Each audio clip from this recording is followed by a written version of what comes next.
దెబ్బతీసేది లేదా దాని యొక్క స్క్రీన్ పైన ఒక బ్లూ రేస్ ఏమైతే ఉందో పిల్లలకు కంటి పైన చాలా ప్రభావాన్ని చూపుతాయి. కాబట్టి వాళ్ళు ఎలాంటి సందర్భంలో కూడా సెల్ ఫోన్లకు మరియు ట్యాబ్లకు మాత్రం దూరంగా ఉండాలి.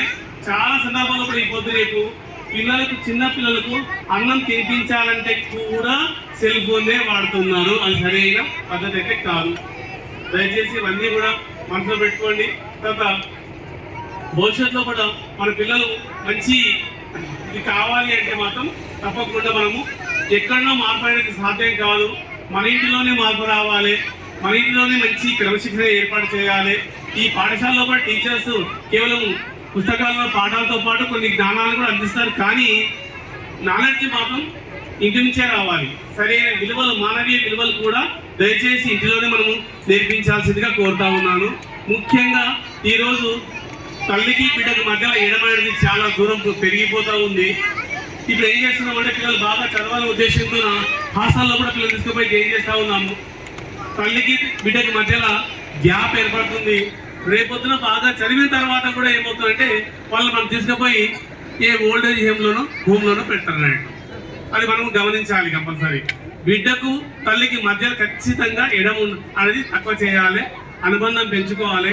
మనకు 1,00,000 పనులున్నా కానీ ప్రతిరోజు మన పిల్లల యొక్క ఒక 10 to 15 minutes ఖచ్చితంగా వాళ్ళతో మాట్లాడుకోవాలి. ఈ రోజు మీ పాఠశాలలో కూడా మీ తెలుగు టీచర్ ఏం చెప్పింది, మ్యాథ్స్ టీచర్ ఏం చెప్పిండ్రు, మీకు ఏ టీచర్ అంటే బాగా ఇష్టము, ఏ విధంగా ನೀವು భవిష్యత్తులో కూడా ఏ విధంగా కావాలనుకుంటున్నాం, అట్లాంటి చిన్న చిన్న సంభాషణ అనేది పిల్లల మధ్యలో పెంపొందించినట్లయితే పిల్లలు రేపొద్దున మంచిగా కావడానికి అవకాశం ఉంటుంది. దయచేసి అందరూ కూడా పిల్లల పైన ఎక్కువ IITs కావాలి, నీట్కే ప్రిపేర్ కావాలని కాకుండా వాళ్ళ యొక్క కోరిక మేరకు ప్రపంచంలో కూడా ఈ సమాజంలో కూడా డాక్టర్లు, ఇంజనీర్లు కాక వేరే వృత్తులు చాలా ఉన్నాయి. వాళ్ళ యొక్క ఇష్టం మేరకు, వాళ్ళకి అభిప్రాయం మేరకు వాళ్ళకు సరైన ప్రాధాన్యత ఇచ్చి బాగా చదివించి భవిష్యత్తులో కూడా మంచి పౌరులను తయారు చేయాల్సిందిగా ఈ పాఠశాల యాజమాన్యాన్ని కూడా కోరుతా ఉన్నాను. దయచేసి ఇంకో రిక్వెస్ట్ కూడా, చాలా మంది పేదవారు కూడా మన పాఠశాలకు వస్తున్నారు.